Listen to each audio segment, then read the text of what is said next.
Ready? Ready? Hey everyone, welcome back to another episode of Snitchin'. It's your host, Kristen. And Brittany, get ready for what is sure to be the best part of your day today.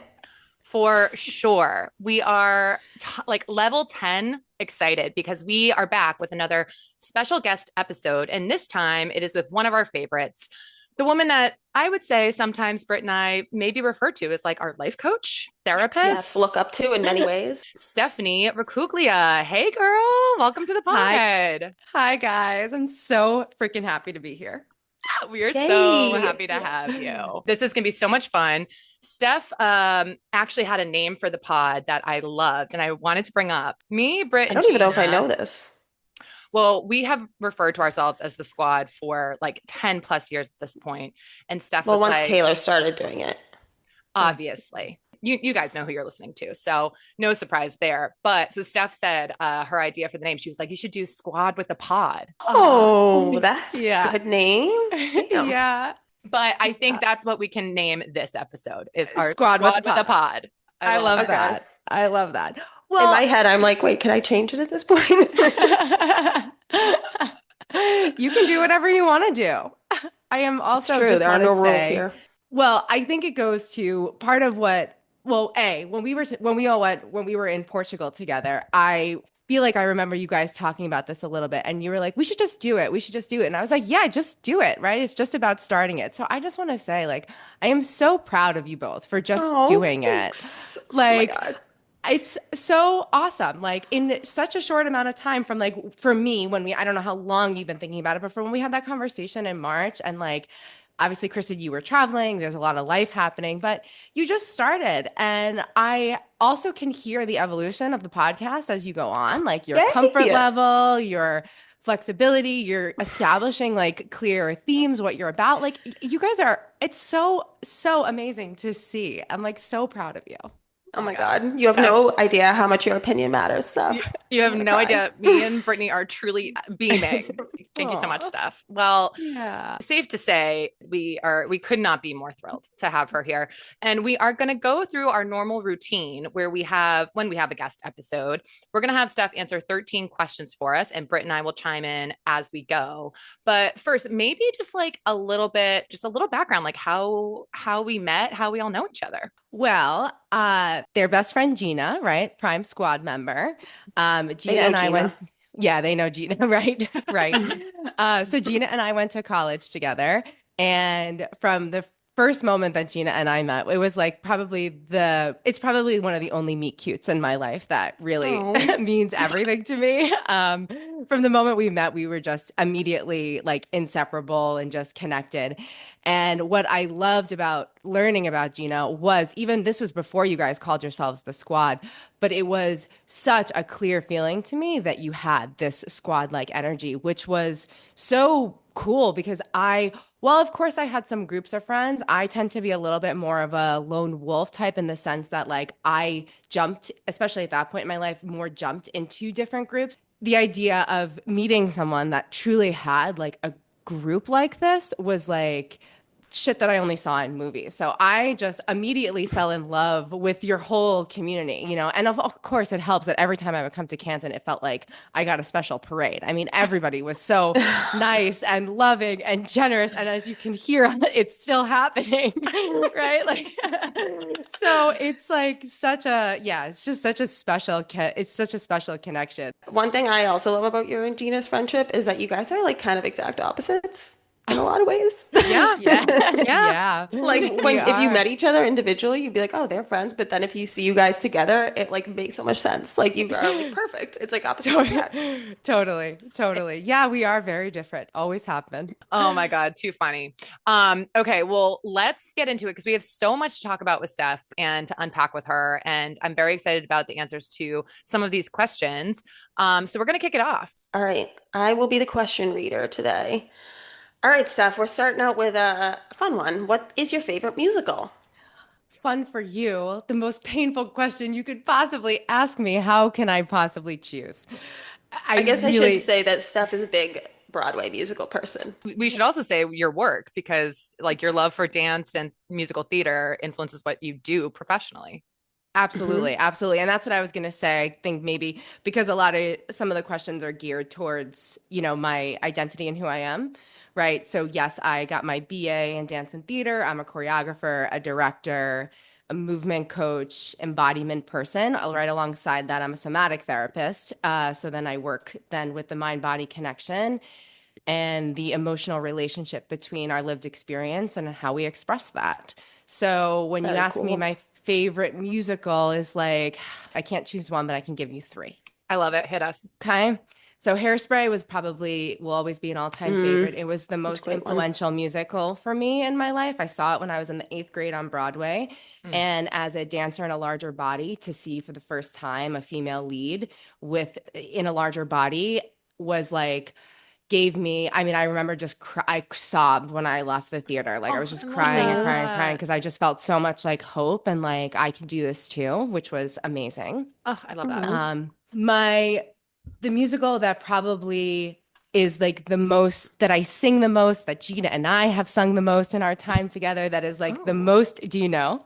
I was just thinking, I'm like, what is it? No. Uh-huh. And a little did I know when I saw this show at that time that it would truly be like an integration of all of my worlds, but it's Next to Normal. You know, yeah, Gina loves that yes. one. Yeah, I, Yeah. right. And then my most recent show that I saw, so since being back in New York from Colorado, I have tried my best to see at least a show a month. Sometimes I get two shows in a month, but Sunset Boulevard, just got to shout it out. Nicole Oh, Scherzinger is a goddamn queen. I've never seen a performance like that in my life. The Jamie Wow. Floyd Theater Company, the way that they interpreted this very classic show, or that this show that has the potential to be very classic. It's like sung all the way through. It's a kind of a it's not a storyline that everybody can relate to. So it's kind of it's a little bit of an edgy, hard show, Yeah. but this production of it is amazing. I was wow. actually wondering if you were going to say that because we were texting, Steph G and I were texting Oh during the yeah. Tony Awards, Yeah, yeah, yeah. and Nicole won the Tony for her performance Yeah. in that show. And it was funny. I was wondering, yeah, like which one you would pick because Britt, you would laugh. I would be asking Steph, like, what do you think about this show? She would send like a paragraph with like a full synopsis, the Right. theme, like she knows Why her I think what stuff. I think about it. Yeah. I'm like, I think Totally. it's good. It wasn't Yeah. super boring. Musical theater has always just been so important to me. I think it was the first outlet that I had. So I'd always been in the dance world, but didn't really fully fit in there. And musical theater was just a much more fuller expression of storytelling. And I can't sing very well, but I try my best. But it's a full body experience. And I know Yeah, lots of people have problems with Broadway. It's not always the most palatable for everybody. And I love it. Just love it I so love it much. too. I I feel like love I it get the too. feels at the theater. I'm like, Yeah. I'm meant to be here. Yeah. No, And it's just I crazy to me how I like love so that. a show can be like drastically different seeing it live versus like seeing it on TV or listening to it on Totally. Spotify or whatever. Britt, yours is definitely going to be Hamilton, right? Obviously. Obviously. Hamilton. Yeah. Yeah, I was going Yeah. to say there's Yeah. no way it wasn't. All Love right, let's that. go to the next question because we got Mm-hmm. more to get through. So, All number right. two, what's your favorite place you've ever been? So, yeah, Yeah. Steph's been to a lot of places. Hmm. So, I'm excited to Yeah. hear this one. Yeah. Again, I can't choose one thing. Asking me to choose just one thing is like so difficult. But Yeah. um, this is a really obscure thing because I can't even remember the name of this place. But it was in New Zealand in the South Island, and we were on this tour, and we pulled over into this really small town. Like it had like the school and the market, I think, was like all in one building, and there was just like a Oh. few little small homes and like lots of farmland. And I think why it was my favorite place is because the feeling that I got there, I mean, it was also like just right on the mountainside. So it was just so majestic and it was just so friggin' peaceful. Mm. It was just I felt simultaneously like I can still remember how calm and yeah, how calm and centered I felt being there. And at the same time, it was so inspiring. So this little town in New Zealand that I can't even remember the name is like is a when I heard that was the first one that came up in my mind when I read the question. So I love that. I love that yeah. too. I was going to say New Kristen? Zealand is, well, that's mine too, is New Zealand. Is it? Yeah. Yeah. Yeah. It's, Such a special place. it really is. It feels so remote and just like, yeah, the natural beauty there, just the landscape, the mountains, everything. It's just really beautiful. And to your point, like really peaceful because it's just so, it feels preserved. Totally. Totally. Yeah. Yeah. What about you, Yeah. Britt? Interesting. Favorite place I've been? Probably Positano, Yeah. Mm, Great Amalfi choice. Coast, or nice. Greece, like Yeah. Mykonos or something. All right, what's up next? Yeah. Let's see. All right, number three. What's your favorite thing about when you lived in Colorado? Oh, gosh. Total When opposite of New York. I totally opposite of New York. So context for listeners, right? I grew up in New York City in Staten Island. My parents are from Brooklyn, classic Italian American family. No manners, chew with your mouth open, interrupt, yell, loud voices.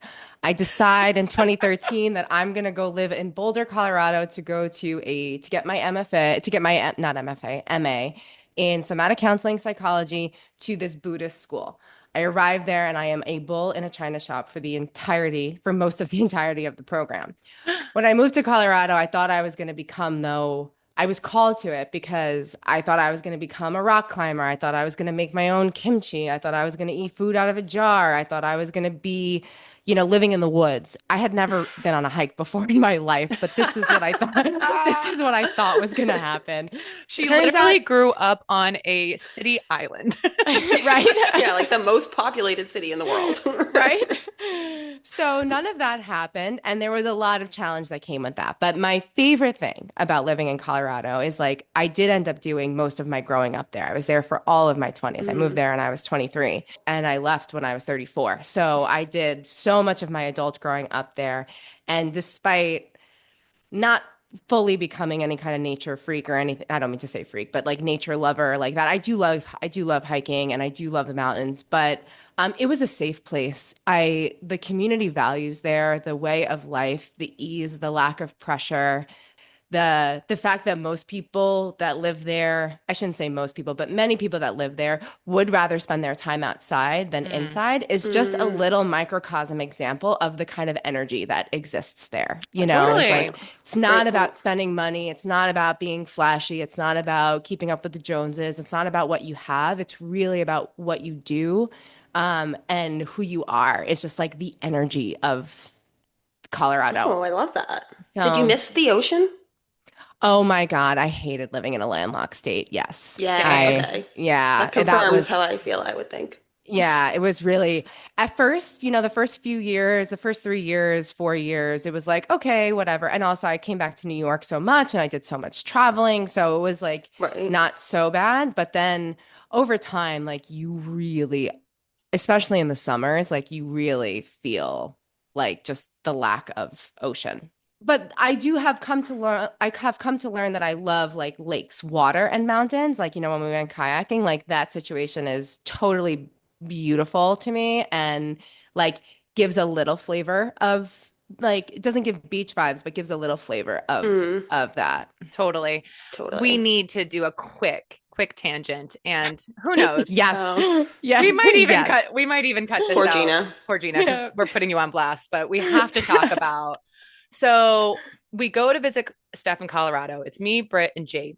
And we drive 2 hours north to the most beautiful scenic lake surrounded by mountains. It's absolutely gorgeous. And Like we find exactly out what you picture. exactly what you would picture. Beautiful day. This is going to be a great time. So we go kayaking. So it's double kayak. So there's two per person. Or two people per kayak. There we go. Anyway, we decide to do as the Colorado folk do, and we had an edible before we decided to go do this kayak. That did not turn out well for Gina and Marie. Yeah. She proceeds to absolutely freak out. Well, what set her off was the safety briefing that we had beforehand, which was just pretty much like really try not to fall in the lake because it's very cold and you could get hypothermia. And literally, that was all that she needed to hear. And her mind immediately went to, I'm going to fall in this lake and die and freeze to death. So all of this happens within like 15 minutes, this briefing and from where we start.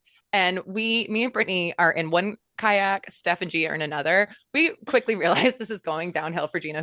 And me and Brittany literally were like, bye guys. Yeah. Ditched We were us. picking our kayaks. We were like, oh, sorry, Steph, you're with Gina. I'm not going with Gina. Yeah. We were like Yeah. legit pretending we're Pocahontas. We're like, just around the river bend. Gina's having like a panic attack, and we're like, all right, let's race away from her. Well, my favorite moment is you guys start naming pretty much everyone you know. Like, so and so would really love this. Oh, you know who would also love this? Da, da, da. And you're like going through everyone you know. And I'm like, well, yeah, guys, because it's beautiful. Like, I think most people would Who really wouldn't? love it. And Gina goes, I mean, it's all right. It's fine. That's so Gina. Never forget the, like, I mean, it's okay. Oh my God. Literally. Oh, hilarious. I'll never forget the look on her face. And then she bought me a present to say sorry. Remember, you guys? And I was like, Oh my God. Right. Later that day, literally me and Brittany turned to her. We were like, you need to buy Steph something. Like she handled you all day and you were brutal. Yeah, we were like, you were brutal. I love it. It's one of our favorite stories, but oh my God. Okay. We could go on for hours. But actually this might be, would you want to switch to, let's do beach or mountains. Beach or That's mountains. perfect. Totally. Your Yeah. mountains.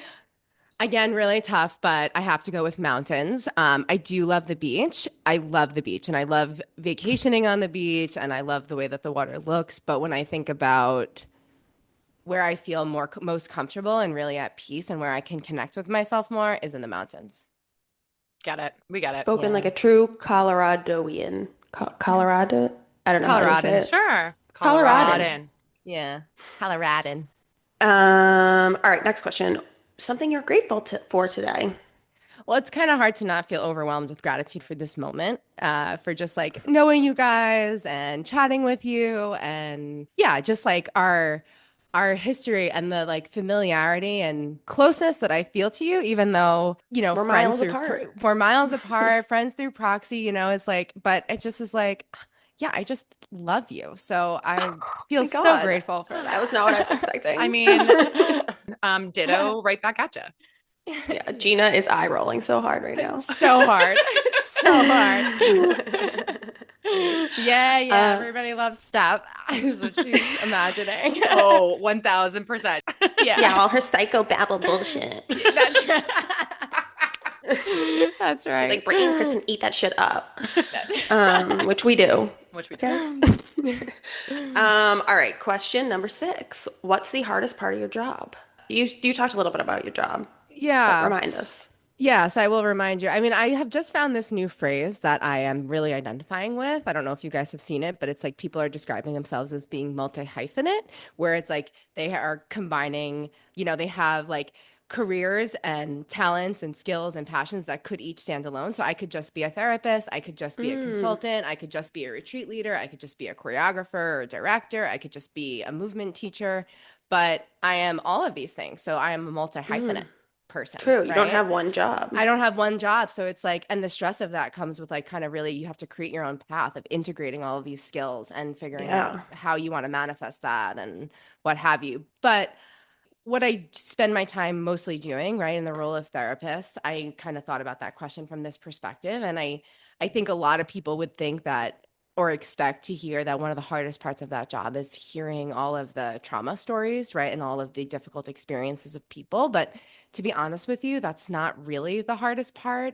I think there is, I mean, it's not to say that that's not challenging, but it's more like so many of my clients, I work for, I guess, more context, right? I work with women and young women specifically around with CPTSD, which is complex post-traumatic stress disorder. So this is the kind of relationship trauma. This is the kind of paper cuts over your life around that occur in your relationships where you feel threatened, where you feel unsafe, where you're not sure if it's okay to be you, where you learn all of your strategies for how you're going to deal with people, where you learn how to mask, where you learn how to hide and people please and all that kind of stuff. So, and then of course, some more severe circumstances of childhood abuse and neglect and like actual harm. So in that, like a lot of my clients' experiences, both past and present, mirror a lot of my own. So it's not that I have a trouble separating between our two experiences when I'm working with them, but it keeps me in my work all the time which Yeah. is good, which is a good thing, right? That's like part of my job and what I need to do for myself. That's, my ongoing training and work and education. But it does become tiring sometimes. Like I truly wish that it's like you guys use the expression like the psychobabble bullshit. Like it's true, it doesn't end. And I'm not going to call it psychobabble bullshit per Yeah, se. that's Gina's But term, not mine. right. Yeah, I know. That's right. That's right. But, it can be really exhausting. So I've had to learn over the years how to really consciously be like, okay, this is not the time for this process, or I don't have to process everything, or I can just accept things as they are. I don't always have to grow and change, or like sometimes people are just mean to me, right? Or sometimes relationships are not working out. And instead of constantly looking at myself and how I can make it better, or what am I missing? What am I not seeing? And my work inspires that all the time. So Yeah. it's like, in order to be good for the work, I've got to do my own work. But in order to stay sane and grounded and centered to be good for the work, I have to balance my own internal work. So Yeah. it can become a lot. Of course, there's a musical lyric from If Then that is another favorite show of mine that Gina also loves too. And the lyric is like, can I ever just feel what I feel? And that is like, that song comes to mind for me. And that song starts playing in my head, like out of random, not because I was listening to it, that's kind of, I've learned that that's a cue for me that I maybe need to take a pause on sort of sensing, feeling, dealing, and relating, and just live, just That's awesome. name Though what you feel, just let it be what it is. I feel like we could all use that, especially women. Yeah, absolutely. And that I would say is the second hardest part of my job, is getting women to feel that, be that, live that, hold Oh, I that, bet. and really just getting women in touch Accept. with what they truly feel and want and accept that. It's like super hard. Yeah. Yeah. But 1000. probably like so on the flip side though, it feels so good. Like it's so meaningful. Absolutely. Absolutely. Number 7. What is the last show you've binged? So True Proper Binge, which occurred on last Friday night, was the Squid Game. Oh. Oh, I watched that. Oh, God, I really liked the first season. I mean, I thought it was like Same. trippy and hard and all the things. The second and third seasons are just like too much. Too Really? much. I'm Should have not a been a fan. limited series. It should have, yeah. All right, question number 8. What is your most used app on your phone? I had to look this up because I got rid of socials on my phone because it was just not going well for me. So I For have no you. socials on my phone. And I was like, I wonder what is the most used app on my phone, which again, Gina is going to laugh hysterically when she hears that it is my messages, was like what came up in like the data, like of your most Oh, I used believe app. that. That's solid. And I say that Gina's going to laugh a lot though, because I am terrible at replying to text messages in any kind of timely fashion. Like, so it is a little bit ironic. So that was like the most used app. Second was the New York Times, because I also play the games, read the news in the morning, Kristen, just like you do. Same with That is That's Kristen, my, right, yep. girl. that's my morning. That's my morning too. So it was messages and the New York Times. I love that. And that tells me that you're actually just not on your phone that much. Yeah. I'm Props. not. Yeah. Yeah. I mean, yeah, I think my daily, because then this sent me on a spiral of looking at my daily use, which I couldn't believe is only 2 hours a day. Oh my God, that's goals for me. I feel like that's I'm I don't use way my phone a above. lot. Yeah. Have you checked your screen time? Well, it gives me a notification. I feel like it's like, yeah, it's usually like 2 hours a day. Okay, yeah. So same. Sure. Yeah. No, but I feel like I am like weirdly like not on my phone. I agree. I just like, unless I have to use my phone as my Kindle, which sometimes I do, then Mm, I'll be on it, then it'll change, of course, but I'm not like using the phone capacity. I'm reading, so Sure. that Yeah. feels like it doesn't count the same. yeah. Yeah. Number 9. What piece of advice would you give your younger self? I like this one. Yeah. I like Yeah, this me one too. too. I would tell my younger self to be honest with yourself about what you really want, how you really feel, and say it out loud. There are big and insidious consequences to not living authentically and being who you think other people want you to be. And helping others at the cost of yourself will never end up how you think. That was like the best answer ever. I like again. Well said. Yeah. That's mine. The same I one as mean, Yeah. Steph's. That's what I would say. That's mine. Same. Yeah. Yeah. Not the first time I've thought about that question, of course. All right, flats or sneakers? Lighter topic. I know. I love that we're going in between here. So I would ordinarily say flats always. I've never been too much of a sneaker wearer unless it was for working out or if I was dancing, right, choreographing, whatever. But since living in New York, being back in the city, in Mm, Manhattan, like my sneaker game is like steadily increasing. Mm, I mean, I'm also going from walking like 3,000 steps a day to walking like 15,000 steps a day. I So believe it. my big feet are just difference. tired and I just like crave the sneaker. But I really do prefer wearing flats. And I often don't even wear flats. I actually wear wedges or chunk heels or something like Mm, that. I think I'm um, going sneakers. yeah, I'd probably See. say sneakers. A white sneaker can kind of go with anything, and it's like back in style, I feel like. Totally. Well, it's the thing right now, right? Yeah. It's I like, know. And the A trend I youths, used to shit on, but now I'm like, I'm into it. and after our Portugal trip, I think Gina had Allbirds on and one of you and someone else had, was it Probably you me. that, yeah, yeah. it wasn't Yeah. me. I was like, I like these. I'm gonna get these, and I got a pair of Allbirds, and I love them. They're Yeah, not, they're great. Oh, yeah, they're great. They're super comfortable. They're not as like sturdy as like like as Right. an athletic sneaker, but they really are really breathable, nice little sneakers. So Yeah. They're glad. great for just like casual. They look good yeah, and a leisurely walk. exactly. All right, we only got three more left. Number 11, what's the highlight of your career? What a question. So what a question. What a question. Casual. Yeah. Casual, right? Um, really difficult to choose. So I have two options here. One would be last May I got to direct Next to Normal, so co-direct Next to Normal. And it was also like I was leaving Colorado, so after being there for 12 years. So I kept calling it my capstone project because it was a true integration of my work in mental health, my therapist identity, and my love of the arts, and combining these things together. So, Next to Normal is a show about a family in deep grief, mental illness, psychopharmacology, family dynamics, all of my favorite things. So, getting to work on that show and also have it be my sort of co directing debut was also super exciting. So, it was like, and we also put on the show during Mental Health Awareness Month in May. So then I also Love did that. a Q&A with a therapist panel. We provided resources. So Oh, I love it was that. exactly like arts as advocacy, right? The sort of in my heart, what I really believe theater can be and is for our society around like an not just entertainment, but a supportive place of resource that people can hear their stories reflected, that they can share, bring community together. Like it was just so amazing. So that Damn. was a really, really big highlight for me. But I would say in general, like little highlights of my career overall come from hearing like spontaneous feedback from other people about the impacts that I've had on like in our work together.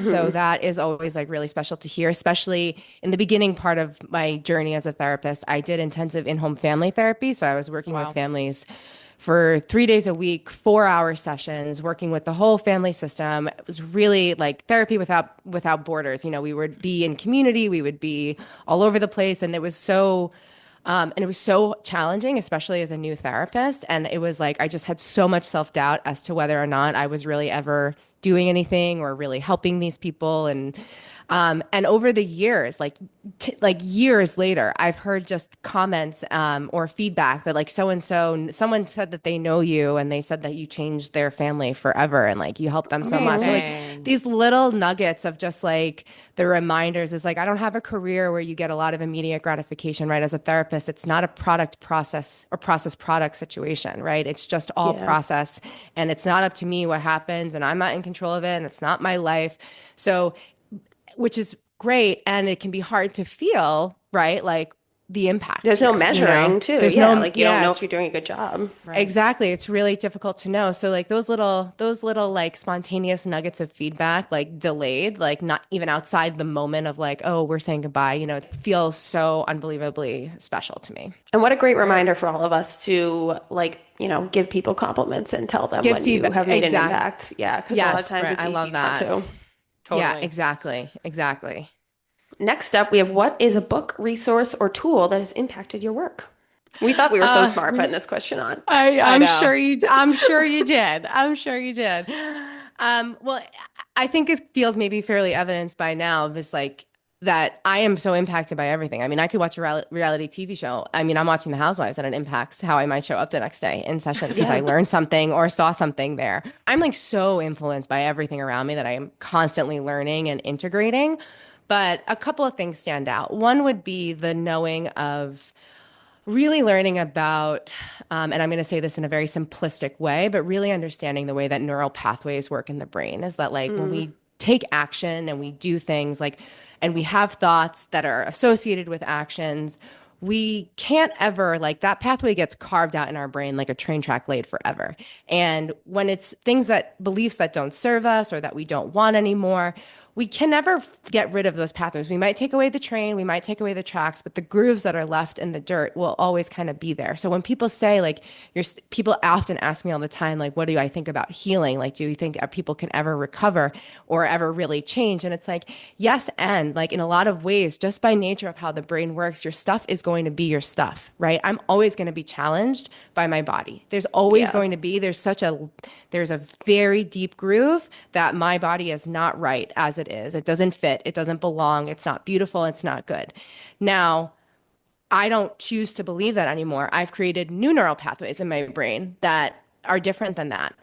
But sometimes when I'm stressed, or I use the metaphor, like if I get flooded, right? Like when it rains, like it's like, yeah, those tracks are going to fill with water. And it's really just about, do I have the right dam in place and ways to divert, right? To follow the new pathways again, you know? So learning that, understanding that in my own experience, I feel like has been really integral into finding my own belief system as a therapist in terms of what do I believe about change and healing, which is like, you know, a pretty important thing to know Yeah. as a therapist, you know. I also will say that then a few books came to mind that I read early that I think that might be interesting for listeners, you Oh, know, and or yeah. you can put it on your website. Like these were books that I read before I became a therapist that really inspired me to go into the field of somatic therapy and this kind of truth seeking and embodiment specifically for women. So Getting Our Bodies Back by Christine Caldwell, she was the director of our department in grad school at Naropa.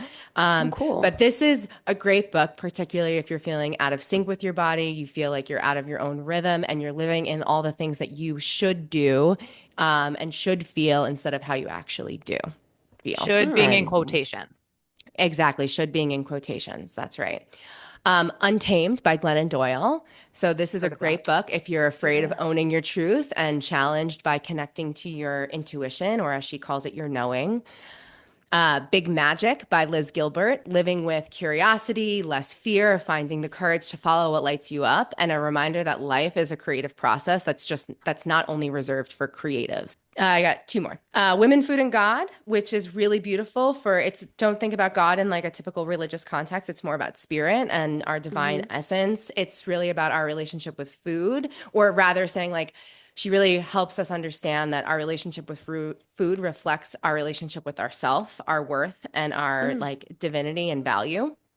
And then Women Who Run with Wolves by Clara Pinkett Estes. I think that's the full name. Estes for sure is the last name. But this is about getting back to your wild, intuitive self, the part that like may just Ooh, be so hidden and buried with people pleasing and Oh. accommodating others' expectations. love It's like that. ancient, primal folklore stories. It's really, you know, Oh. it's every woman who has read this book it has impacted them and has touched them in this completely unexpected way. Oh, sorry, and one more. I thought it was just me, but it isn't. In parentheses by Brene Brown. So Brene Brown's Hmm. really well known right Oh. now. But this Hmm. is like one of her earlier books about shame and the shame epidemic that exists in women and how it manifests. And it is a really easy to read, and she has really great exercises in there if you feel like, you know, to just start working with your shame, understanding what it is that you feel, what you're afraid other people will think about you, what you want to avoid. Like it's an oldie and it's a basic, but it's so good. Oh, good. Oh, great. These are awesome Yeah. recommendations. We'll post these on our Instagram so you guys can have easy access. Question number 13. What impact are you hoping to make in your work? Part of me wants to say, God, when I know it, I'll tell you, God. Well, I was just going to say, what if we just switched it up and said, Steph, who's your favorite housewife? Yeah. Well, I'll do both. I'll do Okay, both great. quick. Okay. Um, So this is like definitely one of the hardest things for me, especially becoming a business owner and like trying to create a business out of therapy, right? That it's like there's this way that it can just be a practice, right? Like a doctor, but then there's also a way in which it's a big brand because of this impact piece. And it's really always been difficult for me to describe it because it's always been more of a feeling for me than like a mission statement. I never thought like this is the impact. I didn't go into this thinking this is the impact I want to make on the world. I went into this because these are the feelings that I have, and I want to support people who share those feelings with themselves. So ultimately, I really, really just want women and young women to feel loved, know their worth, know their power, and know how to use it, be who they are in the world, and walk around truly comfortable in their own skin without shame. And to have relationships that are real, mutual, and nourishing. And if I can help just one person feel more at home in themselves and more connected to others, then like that's right now, that's the impact that I care about. I'm sure you're Great doing answer. that. I want that too. I want that too. Yeah. Like, yeah, favorite housewife. Gosh, favorite housewife. Kyle Richards Hmm. from Beverly An Classic. Hills. OG. An OG. An OG. I of course my feelings go up and down with her. I don't support every choice she makes or every behavior or whatever, but in my heart, I really believe that she is like the most authentic housewife. Well, Steph, you are the Ah. best. We are so happy to have you on. We hope that you all loved this episode. We are going to be back on Friday for our episode. Brittany is going to be podcasting from San Diego. So we're going to be Woo-hoo. bi-coastal. Woo Oh, woo. fun. Thanks. Yeah. Yeah, I'm excited. And I think we've convinced Chris to come on for a little special segment. We'll see. Ooh, A that's little fun. not so newlywed segment that we're going to do with him and Britt. That's going to be really fun. Mm. All right, snitches. That's all the time we have for today. We'll see you on Friday. Follow us on social and tell your friends. Snitch and Pod. Yep. Tell everyone you know. And don't worry, Swifties, I have not forgotten about the mysterious countdown.